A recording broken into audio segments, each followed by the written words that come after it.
was just this kind of X factor that they gave you, because it was almost like they were winking at you through the speaker, you know? And it's just like, you guys are amazing.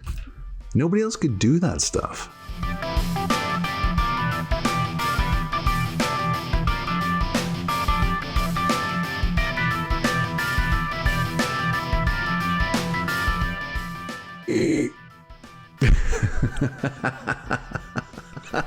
I didn't hear it. It got cut off.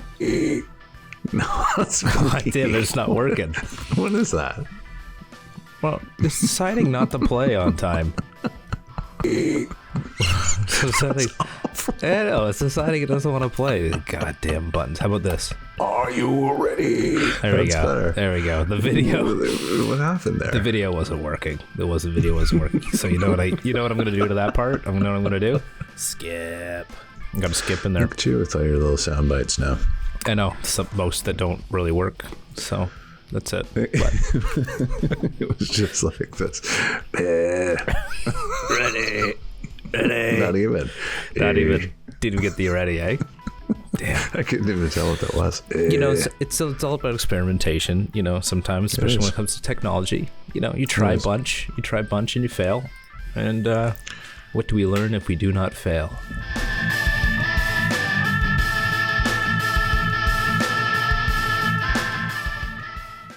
You know what we're going to learn about tonight? I'm going to do my best. I'm going to do my best to learn about... We're going to learn about this. Oh, he's got the cassette, folks. This. That's cool. This is Master of Puppets. Wow, look at you just gained a whole new slew of fans. So this is the original cassette from 1986 to an Electra. Wow. As you can see. Yeah, and this is the cassette that I listened to as a young and impressionable 17-year-old man. Wow. Boy. Lyrics? Are there lyrics in there? Lyrics inside. Yeah. Oh my God. Yeah. Size 3 font to fit everything on there. Right. I could read them back then. But yeah, and then some liner notes about the band. Here, hand them to me. I'll hold them up. You could read them. Right. I know, squinting like, what does that say? Yeah. It's okay. Yeah. Super Isn't cool. That cool? Yeah. Yeah. I got them all out. Where would you play it? Oh, look at that. First. Wow. Second. Original Banzai. This is a rarity, I believe. See this? So this is their first record. Before they got signed to Elektra, they were on an indie record or indie label called Banzai. Wow. And this is the original cassette that I bought in the US, not knowing who or what Metallica was. Wow. And I just bought it just on the strength of like the cover. And I thought like, this might be kind of cool. And I had no idea what it was. And the rest is history. This is a weird little EP they did called the 598 EP Garage Days Revisited. Wow. Yeah, in between records. Just them covering tunes. Isn't that cool? Interesting. Yeah. Well, I'm so glad you came ready to carry this episode because this was something to listen to only in a matter of 1 week. So yeah, but that's super cool. You had all that stuff. Where would you listen to that? Like, would you pop the cassette in the car? Did you have a boombox that you'd carry on your shoulder? Where'd you play the cassettes? Shoulder. Yeah. Just walking down the street. Right up there, right? Yeah. Back door, right? That's it. Oh, God. Could you imagine? Scaring people. Like windows are shattering as you walk down the street. And dogs are howling. He's unassuming now, folks. But look, Brent had the long hair. He had the jackets. He had the patches. Okay. So he scared some kids back in the day. But where would you listen to these? 2 places. So in my bedroom on my goofy little boombox, and also on my yellow sports Walkman outside the house. Can you believe that? Cool. Yeah. And I still have it. It's over there. Little Walkman with the yellow and the little head pins that like went in your ear. Well, the in-ears too, eh? Wow. Yeah. And I just thought that was like the coolest thing, right? A Walkman. Like I could walk around and listen to Metallica. Of course. And it's so funny because you would rewind like all the songs and like kind of cue them for your favorite tunes, right? So like Disposable Heroes, for example, side 2, I would make sure this cassette was rewound to side 2 because I always wanted to hear that song first. Yeah. And you didn't want to waste the batteries by like rewinding and fast forwarding without, unless it was absolutely important. I will say you can't really queue anything up. I can't queue anything up on my phone. You know, so that's actually pretty cool. So the technology is actually more impressive. I'm pretty impressed by that. Yeah, exactly. It's more impressive than being able to pull up any song that I want at any point in time. Yeah. Those Walkmans, eh? Like you could strut. You could get a strut going with one of those. I would do it with the iPod. All right, or MP3 player. Yeah, I love that, man. I love those things. Like, so could your cassette? How many songs could it hold? What do you mean? Like a cassette that you would make a tape on, like a blank cassette? Well, like my iPod had, I think 500 to 600 songs. How many songs did your cassette? Like 9 per side. Yeah. So 18. 18. Yeah. Wow. Yep. 18 songs. I'm hamming it up 20. Here, folks. I'm hamming it up. All right. I'm not so totally ignorant to that fact, but that's cool, man. There's there's clearly something tangible and things people love about cassettes because they're making a comeback, cassette tapes. So that I don't get. Yeah. Because it's not. It's what's attractive about it other than the nostalgic factor. It's about it. Do you know what I mean? I don't know. I mean, people are making them like USBs as well, or like they're adding something a little extra to them. But there's something musicians are loving cassettes. It's a nostalgic draw, I think. So a funny thing that used to happen, and you would always run the risk of this, and it was very tragic when it did happen, is your cassette would be what's called eaten. So your machine would eat the tape. This tape here would come out and it would get caught in the machine and it would just kind of spin. Yep. And so you had to use a pen and put it through like this and then rewind the tape until it was all back in the actual cassette. Crazy. Which seems so absolutely foreign to me now. It's ridiculous. Sometimes when my iPod would freeze, I'd have to hold down the middle button and the play button. You'd have to hold that spoiled, down. Man. So it would reset. Look, and reboot. Hey, you were probably pretty considered to have been spoiled with a yellow Sony Walkman. Yeah. Right.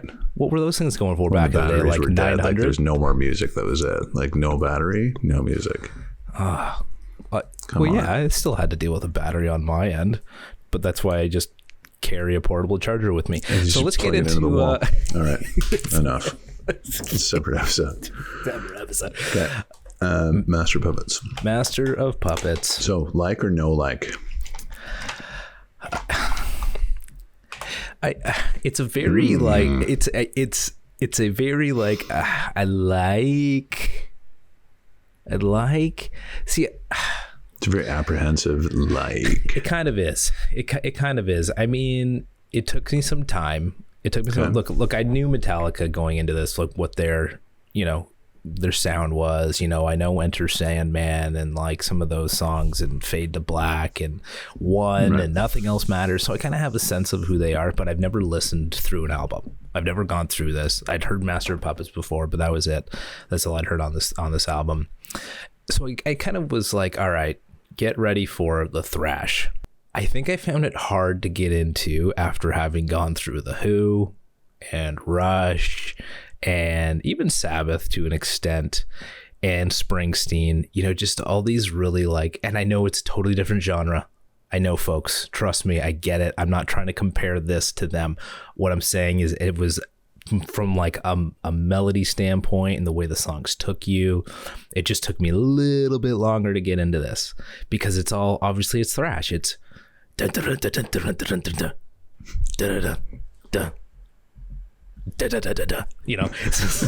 like all these pieces. Pretty accurate. But I think as I got through it and I started like really kind of taking it in, I'm not a Hetfield fan, but I started to appreciate it a little bit more. And when I kind of started learning about their importance on the thrash metal genre and what this album did for music and for the thrash metal bands coming up, it kind of was like, okay, this is pretty cool to start listening to. So let's I digress, but it's still kind of building on me, I think. No, those were good points. I completely see that, because it the challenging thing about doing what we do is every show there can't really be consistency. I mean, you aspire to that, but there can't be, right? I think that going from the Who to Springsteen to Rush is a pretty good run. That's a finite game, really, yes. Right? And if we want to be exploratory, we're going to have to go in different directions and look at different things. And Heart would be a great example of that, right? Yes. Or Deep Purple, or this record. So as much as I totally get what you're saying, it's like, it's, because the Who's Next was fantastic. And, all the rest of those records were too, but see, I think, yes, sorry, good. I cut you off. Cross that out on your bingo, TNRC bingo card. Alex cuts Brent off. You need a lot of cards for that. Yeah, no, because even when I was thinking about like Sabbath, right? I was like, I kind of knew what Sabbath was, but then I listened to Sabotage and I kind of like, it completely like changed my idea of what Sabbath and Sabbath music was. Mm-hmm. Listening to this wasn't, it didn't really, it was kind of more like validated like my thinking on Metallica and my thoughts of Metallica.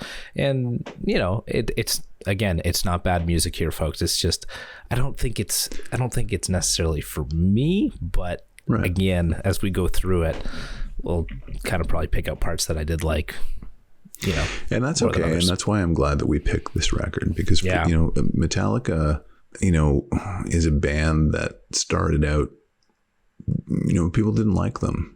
Their first record, Kill 'Em All, people were like, this is terrible. Ride the Lightning. Nobody likes thrash metal. Master of Puppets, And then when the Black album came out, it was like, oh, this band, like my new favorite band, Metallica, but they had all this richness in for people like me beforehand, that I was like, there's a lot of great history before this Black record, right? I don't care much for Black. I appreciate, why people do like it. But for me, Master of Puppets is Metallica at their height. Yeah, well, I think it was pretty well received. It was sort of an album, Master of Puppets, at least critically, right? That was very highly regarded and is seen as an album that I guess brought thrash metal into a bit of the mainstream culture. Absolutely. Yeah, without question. And really is touted as being, one of the best thrash metal records, if not one of the greatest, if not the greatest heavy metal record of all time. Wow. Yeah. And I would agree with that, actually. See, and that's where I find it interesting, because I'm so not into the genre. I'm so not into the bands where I'm listening to this. I'm like, I don't want to say I don't get it, but I'm like, I guess there's got to be something's got to be the best of the genre. This is cool. I don't really have anything to hold it to, so I guess so. So so this is like what, first major label album as well on Elektra Records. Second. So what happened was they were on Banzai, and then I think Elektra scooped them up, but re-released all their stuff. So this really was like, Kill 'Em All came out and people were like, oh, these guys are pretty good. And I myself, I think I was 15 when this came out. And I, Ride the Lightning, I was like, Jesus, man, this is a great second record. So it's exciting for me. This is kind of personal, episode for me, because I was watching this band in real time as a kid. And this music was written for me at that time, right? I was their target audience, watching them ascend. So when this album came out, it was like, oh my God. Like, on that Tuesday, I was at the record store, like clamoring, waiting for this thing to be, put on the shelf so I could run home with it. So, wow. Yeah. Now, what were you listening to? What were you listening for with this? Was this for the music? Were you into what they were singing about at the time? Like, what is it about the album? I mean, is it everything? It is everything. But the thing that I always loved about Metallica that kind of set them apart from everybody else was that, you know, it was thrash metal, and metal has this kind of association with, you know, the celebration of destruction and opposition and violence. But it wasn't Metallica for me, you know, and there was certainly that, but it was never just that. It was never just the celebration of destruction for destruction's sake. There was always a sophistication about it because there was a philosophical slant. It was about war, or it was about addiction or something like that, right? It wasn't just like, I'm going to bash that guy's head in just because, you know, for whatever reason. So, and that was reflected in the lyrics and the musicianship for me.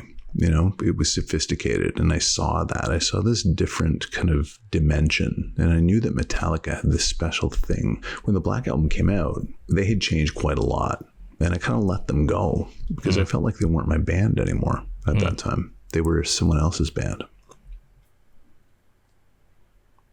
And how does that make you feel now? Sad. Yeah.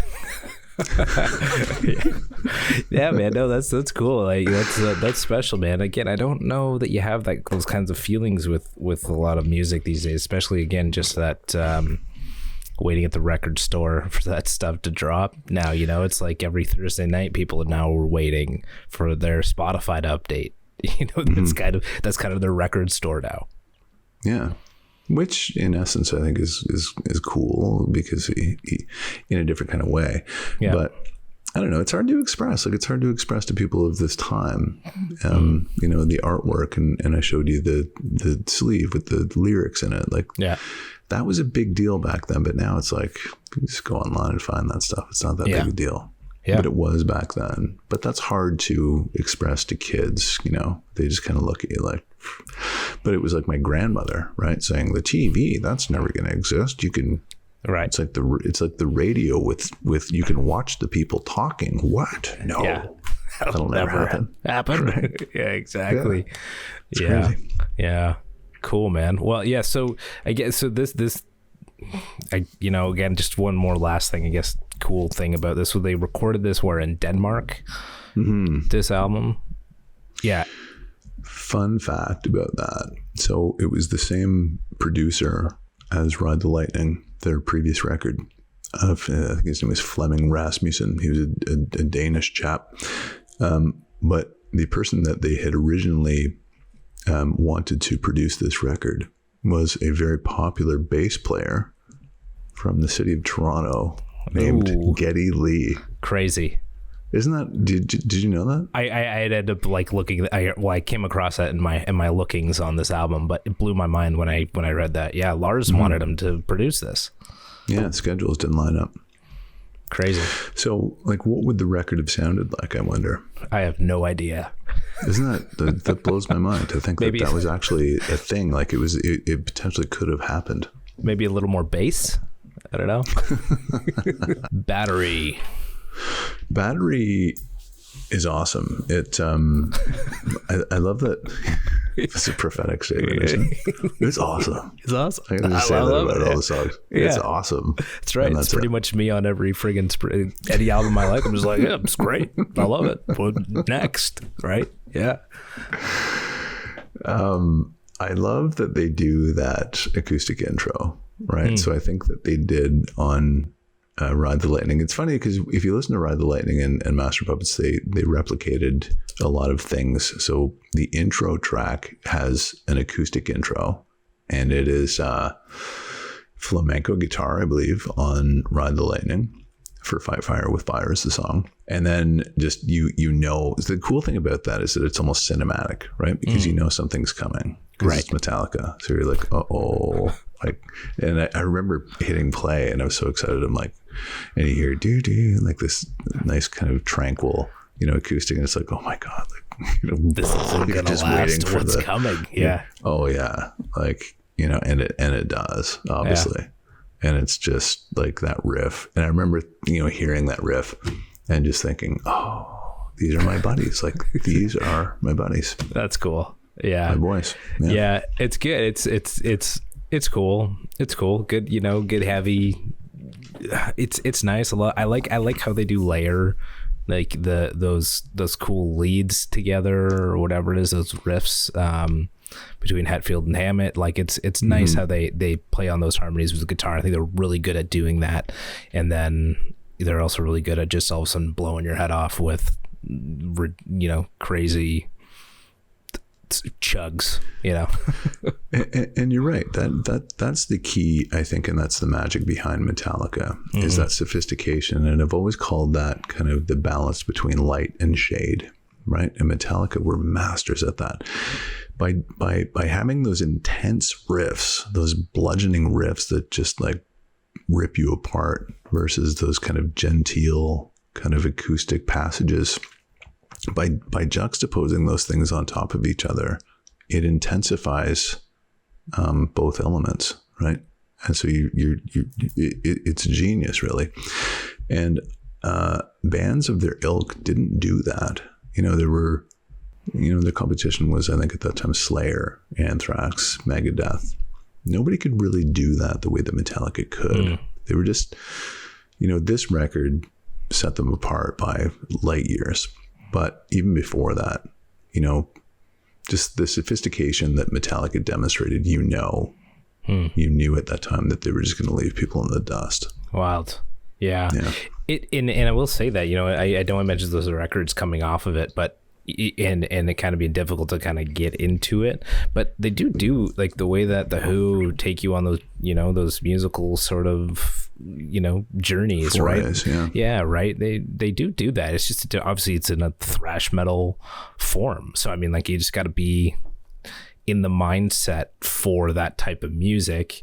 But if you are, you're going to find that similarity to the Who, or like I said about Aerosmith as well, and the way that they orchestrate their music is it's pretty similar, just different styles. I totally agree. And regardless of genre, I mean, and keep in mind, like, Metallica loved Deep Purple. They loved their Black Sabbath acolytes. Like, they, they listened to bands like Uriah Heep and even Aerosmith. Yeah. Back in the Saddle was one of James Hetfield's favorite songs. So, genre, regardless of genre, like the music is the same. It's just got a different coat of paint on it. Yeah, and I mean, there's even a couple of references, I think, to Bowie stuff on this album, including on Master of Puppets, with that sort of acoustic, interlude before the solo. Apparently, is something that. They liked the song Andy Warhol. I can't remember. It was Kirk Hammett and Lars or somebody that they liked that song. And that's kind of where they were inspired to take Master Puppets into that sort of direction for that nice musical interlude, which I love that about that song, is where it goes.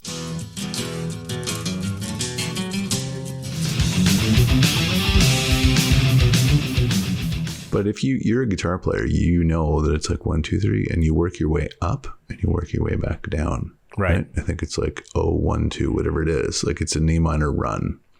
So they basically use that as an interlude in Master Puppets. That's funny. They did. Look at you. I mean, I just read it somewhere. I read it and then I listened to it. But that's why I had to do some research. I got a week to listen and then come and talk about things. So I know. Yeah, it's not easy. It's not. So I'm I do my best. But Master Puppets is cool. I know. So I think it's their most played live song of all time. Yeah. For a while they took a break from playing it. Yeah. Every one of these songs has been played live a lot, and I don't know a lot of other albums that can kind of boast that fact. That's interesting to know. I wouldn't have guessed that. Again, like, a completely unknown about Metallica and these tunes, but yeah. I mean, and it can totally see the appeal for people too, at concerts and wanting to go see these guys live, and the appeal to have a large fan base singing these songs back to them. I see it. And I get it. My buddy of mine probably still is a big Metallica fan, had a Master Puppets shirt. It was kind of a big band when I was in high school that people liked as I was coming up. My concern around this time with this record, I was so impressed by it, but it was like, can they do better than this? And I remember being so worried that they were spreading themselves so thin with the level of sophistication. Right. And I thought, what's next? Like, what is coming next? Right. Yeah. Yeah. And they weren't a band, from what I understand, that went in with 12 songs and brought it down to 8. They had like 8 songs. They had like, they just went in with what they had and they recorded it. And with this album, it was, the thing that should never be is the one song that came together in the studio, but they came with these 7 songs, put one more together, but they didn't have a handful of songs in the bag to just be like, okay, this is what we're going to do. We're going to cut it down. Yeah. And you've heard this expression a million times previous. The first time I heard it was when Lars Ulrich, the drummer for Metallica, spoke it. He said, you had your whole lifetime to record your first album, but you've only got 6 months to record your next one. Wow. It's a good point, right? Yeah. It's tough. Yeah. So as soon as that first record's out, it's like, okay, let's have another one. It's like, holy shit. The thing that should not be is it's a what is a H.P. Lovecraft story, I guess, something like that. Yeah, I think so. Something like that. I don't know. They That's had cool. A song in the previous record again called "The Call of Cthulhu," and this is Lovecraft, I think, wrote about Cthulhu. It was like about this beast from the sea that is just kind of, that kind of just embodied and was a metaphor of fear. So yeah, got it. See, it's like when they start singing about that stuff, I'm kind of like, are people just here for the riffs at this point with a song like this, or are you, I know it's a story, just kind of storytelling, but it's where I kind of get interested in, like, what are you coming for? What are you coming for with Metallica? That's where I kind of get a bit confused. I think both. For me, it was, like I said, it was, the riffs you can get anywhere. Right. Slayer had great riffs. Anthrax had great riffs. But Metallica had the whole package. Right. Yeah. And you got that feeling. There was this kind of X factor that they gave you, because it was almost like they were winking at you through the speaker. They would do these things on Damage Incorporated. They did this, like, it's just an arrangement. They put this little bit in the song, and it's like, and then it launches it in the next part, and you're like, holy shit! Like, how did you come up with that? And it's like, one of them is looking at you, going, and it's just like, fuck, you guys are amazing. Nobody else could do that stuff. Right. Yeah. That right there is, why I love Metallica. So they're the Bruce Springsteen of thrash metal, is what you're telling me. Yes. Yeah. They're like they were the Elvis Presleys of thrash metal. There it is. Welcome home, Sanitarium. Written, inspired by One Flew Over the Cuckoo's Nest. Yeah. And you can hear those Sabbath riffs again, right? So the reason why I wanted to talk about this record is kind of a continuation of, like, Black Sabbath, and to demonstrate that genealogy. Yeah. And going back to Master of Puppets, at the very end, do you recall, the screaming, like, you hear all that, the madness. Yeah. Right? Yeah. And you heard the same thing after the writ. Right. I was trying to see what, again, took me some time to start appreciating it. So I don't know, did pick up some of this stuff, but, I don't know, because eventually I kind of just got lost. Like, some songs everything just started to sound like there's bleeding into, like, each other sometimes. So I actually had to stop them and, like, come back and listen to them individually at times. So that way I could understand where each song ended and began. Really? Yeah, I did. Well, remember when I was talking about last time about, like, 7 songs in one, right? There's all this, here's another riff, here's another riff. Right. There's one more riff. Yeah. And it's almost like, holy crap, there's 7 songs in one song. Yeah. So I get what you're saying. Yeah. Because it does take a little bit of kind of mental fortitude to kind of, figure it all out. Right. Well, especially when Disposable Heroes is what, like 8.5 minutes, and good stuff, but at the same time, eventually so it's but then eventually it kind of just started to feel like a little bit too much of the same. Come on, people, just take it easy. Really? Right? But it just started like, put your helmet on. Rocks are coming your way. I know, but this is what I'm saying. I just don't understand it like the thrash metal devotees do. I understand it's different. I hear there can be difference, but listening to all at once, like it just, I don't know, man. Hey, man. Yeah. You got to be honest about this stuff. I know, and I've never really I feel like when it comes to something like this, I don't know how to like really properly articulate it other than say that it's just kind of felt like it was beginning to be all the same. When Did like you if listen you to the lyrics? I did. No, it's a new thing for you. It is fairly new, but like I do try and get into some of it. You know, so yeah, I mean, this was about war and, you know, being, you know, back to the front and being like, so I kind of appreciate at least like the whole theme of the album and, you know, being obviously a puppet to whatever master, you know, it is, again, whether it is with Master of Puppets about addiction and cocaine and any kind of drugs, and this being a master of like a puppet to your masters of the government or, you know, things like that. So I can, War pigs. I get behind that. Oh, look at that. Yeah. There you go. See? So yeah. This was the song that I always gravitated to when I was a 17-year-old kid. Like I said, I always rewound the cassette to, you know, Disposable Heroes. Yeah. You know, that was my jam. I'm not disputing anything like lyrically from Hetfield and what they wrote. It just, you know, it kind of just made it more difficult to listen to it when it was just like the same. Oh, I got it. that kind of stuff. But anyways, I'm not a master of lyrics.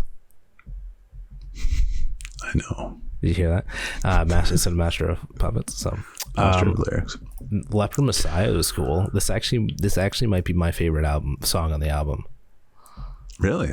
Good for you. I love it. I love the riff. The production is great on this record, but it really shines through on this particular track.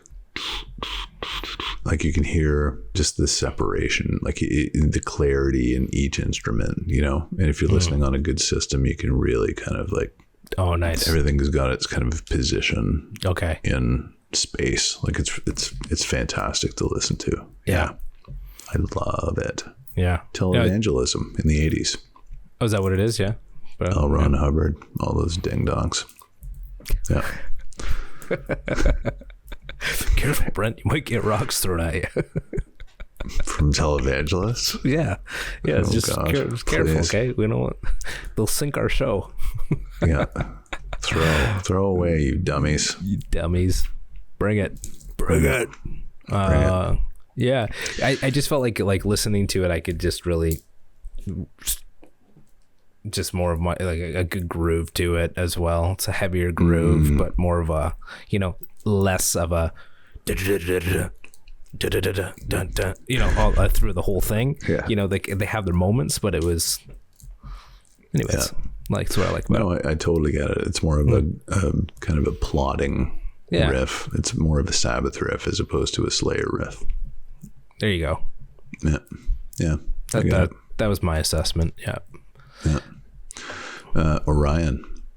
I think I love this actually the most because it didn't have Hetfield singing. That was probably what I liked. You're breaking my heart. I love James Hetfield. Do you? Oh man, I had posters of that guy like everywhere that I was when I was a kid, in my locker, in my bedroom. Worshipped that guy. I don't. Damage Inc. finishes the album. You're brutal, man. Well, maybe I'd have more appreciation if I knew his throw history. Rocks at Alex, but I don't. Please. Yeah, bring it on. Throw them hard. I know I'm going to get a lot for this because I don't think that I did it a whole lot of justice in listening to it and being able to come back with some, because I get it. People are listening to this. They're like, you're not listening. You're not listening. Fair, you know? So, but you know, from what I've heard, let me listen to it a little bit more here, folks. Let me listen to it a little bit more. Let me try and give it some more time. Okay. And really, I think you should. I probably should. I probably should. I hope people throw rocks at you for that. Well, I'm not saying that it's garbage and that like this is the worst thing ever. I'm just saying that I'm just not. I totally get it. More time with Metallica. All right, Orion, super good tune. Super good tune. Yeah, I like it. Fun. It's cool. Yeah, I love it too. You know, the story behind this. Do you know Through the Never, the Metallica movie? No. So Orion, I don't know if you know this, Metallica lost their bass player, Cliff Burton, on this tour. Right. And like tragic death, was thrown from the tour bus. And it like devastated the band. But never really forgot him. He was like a super gifted musician, classically trained. And so there's this kind of plot that Metallica is trying to deliver this package from A to B, right? You've never seen this movie? So the whole thing is you're trying to figure out what's in this package as the viewer, the entire movie, right? Because there's like all this care being kind of put into like make sure that it gets here and make sure like, and it's a box. But at the end, somebody opens it up, you never find out what's in the box. Oh, is it Pulp Fiction? What? No, are you talking about dummy. Pulp Fiction? Oh, okay. No. Okay, got it. Anyway, the theory, you're left not knowing what was in the box. Right. The theory was that in the box was the soul of Cliff Burton. Because at the very end, they play Orion. Everything stops and the band plays Orion, and that's how the movie ends. Interesting. Mm-hmm. Wow. Yeah. Kind of cool. I explained it like really poorly there, but are you sure that wasn't Pulp Fiction? Because you never found out it was in the briefcase. Pulp Fiction. That poorly. Yeah. Yeah, that's cool. Good tune. Mm. Wow. Through the Never. Metallica. A Metallica movie. Damage Incorporated. A song inspired, believe it or not, by Deep Purple. Cool. You know that? No. Yeah. Kirk Hammett, guitar player. Yeah. The riff is inspired by Deep Purple, which I don't hear at all. Oh. Do you?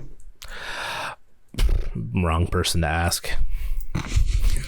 Hate Deep Purple, hate Metallica. Yeah. That's right. Yeah, I don't hate Deep Purple. I just, You do, you liar. I just don't need to listen to them again. No, that's all. I'm gonna go back and listen to Metallica again, but I'm just not gonna listen to Deep Purple again. Damage Incorporated is inspired by Deep Purple. Mm-hmm. It's like this song is a thrill ride. Like it really is. You don't see it that way, I don't think. But it great is. Solos. It's great solos through the whole thing. It's really cool. Like that's one thing they're really good at are like really cool metal solos. That's for sure. Mm-hmm. I think I give Master of Puppets. Oh no. No, I think I gotta give it like a. Can I guess? All right. You're gonna give it a 3. You're gonna give it a 3.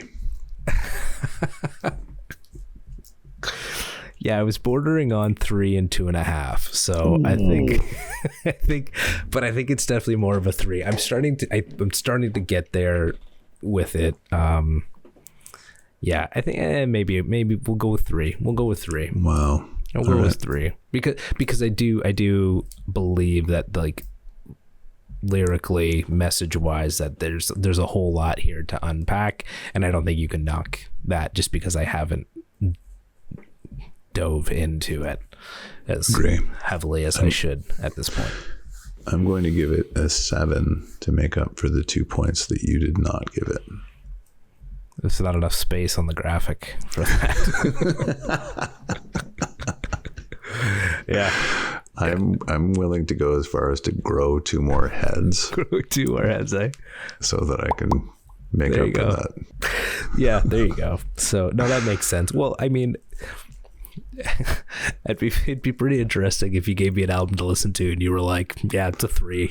I know. See, that's a funny thing. We were watching the Springsteen episode, and I'm like, okay, so I'm always going to give it a 5. Like, I don't even know why I am qualified to rate this thing, because like I'm the guy who's bringing these things out. It's like giving these 5. Of course, I think it's a 5. Yeah, yeah. Cool, man. Hey, again, as always, like, thanks for introducing me to Metallica, getting me into like an album like this. It's cool to get into it and like to hear the thrash side of music. You know, it really is. That's it. It's about breadth, right? Yeah. Like, all joking aside, it's about breadth. So I'm glad that we brought this one in. Me too. Keep not for everybody. If you got a Slayer album later on, you know, we can do it. Metal Church. Yeah. Yeah. Just kidding. Okay. Well, let's not get crazy, because I could really go down that path. Okay. Well, maybe I get a million of these things. Sick. Well, a million of them. I love it. Yeah. Okay, cool. Anywhere we go? We know where we're going yet next week? It's a secret. Secret. All right. Secret. I'm going to tell you as soon as you hit the record button. Hit the stop recording. Got it. Nice. Yeah. Cool, man. Well, cheers. Now I'm going to eat my bowl of popcorn. Now that we've stopped recording, I can't do it while we do this. So I've got it here, prepared for when we finish. That's nice. Good thing people aren't paying for this. Not yet. You're a dope.